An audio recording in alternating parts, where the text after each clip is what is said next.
Welcome to Module 12 of Suicide and Crisis Intervention Models. Today, we'll explore mental health crisis intervention with a focus on trauma-related crises, specifically post-traumatic stress disorder. This session will be based on the key points from your reading in trauma-related crises. PTSD arises from experiencing an acute, overwhelming threat that disrupts an individual's equilibrium. Common reactions include vividly re-experiencing the event, hyperarousal, and avoidance behaviors. While many people exhibit resilience and return to a state of normalcy quickly, some develop persisting peritraumatic stress symptoms. The symptoms of PTSD can be diverse. Intrusive thoughts or repetitive ideations often plague survivors, and they can be triggered by sensory cues. Avoidance, denial, and emotional numbing are prevalent, alongside feelings of guilt, anger, sadness, or rage. Increased nervous system arousal may manifest as exaggerated startle response. Dissociation is a significant long-term predictor of PTSD and involves flashbacks or detachments from reality. This is closely associated with complex PTSD.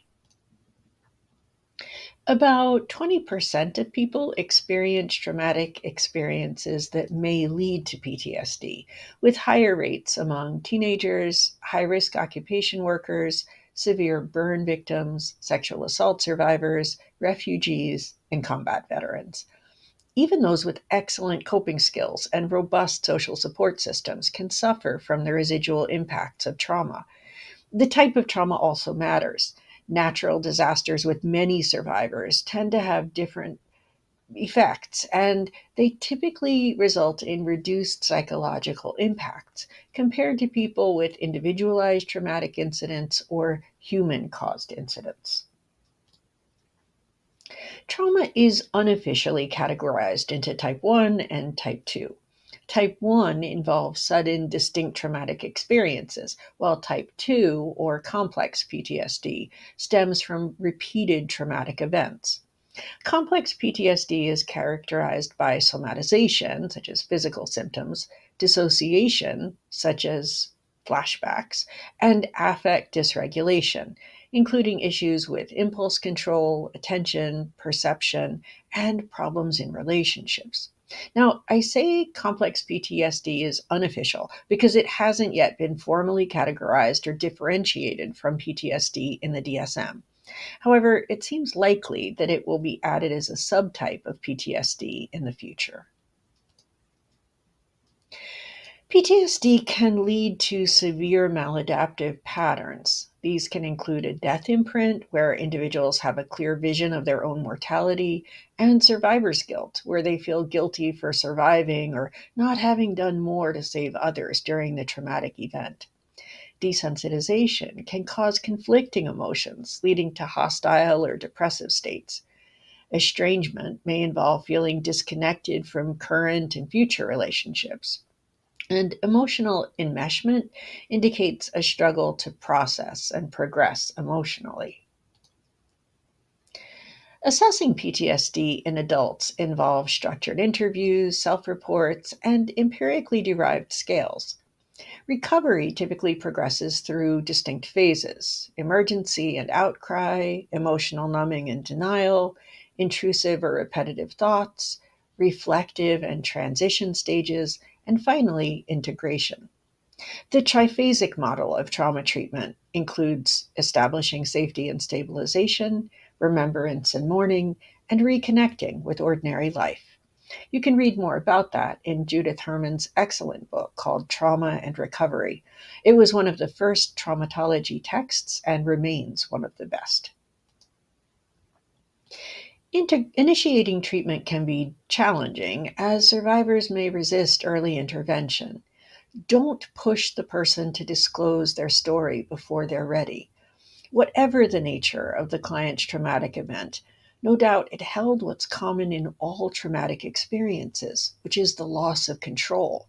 This is as true in a motor vehicle accident as in a combat situation or a mass casualty disaster.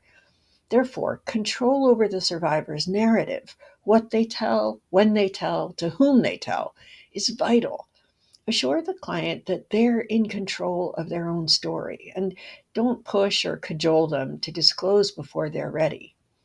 Remember that this disclosure of the trauma narrative is often really challenging due to the horrifying or socially unacceptable nature of the traumatic event. Trauma treatment comes with risks, and it isn't a quick fix. It can impact personal or professional life and may worsen symptoms before improvement. Painful re experiencing of trauma and even thoughts of revenge can hinder a client's progress. Accepting the world as it is and accepting one's limitations may be a tough but necessary phase of recovery. Multiphasic or multimodal approaches are often used in trauma treatment, including, but not limited to, trauma focused cognitive behavioral therapy, TFCBT, for children, or cognitive processing therapy, CPT, for adults. Mindfulness and psychotropic medication also play roles, although medication vary medication regimens vary per individual, and there is no medication that's been designed specifically for trauma recovery. Post traumatic growth involves recognizing the common negative aspects of PTSD and helping clients learn emotional regulation skills. Constructive self disclosure and creating a positive trauma narrative that is empowering can help clients see their trauma as a transformative experience. This can foster personal growth and resilience. Understanding and addressing trauma related crises involves recognizing the complex symptoms, types of trauma, and maladaptive patterns that can develop. Effective treatment requires a structured, multiphasic approach that includes acceptance, emotional regulation, and reliance on support systems. By fostering post traumatic growth, individuals can transform their traumatic experiences into opportunities for personal development.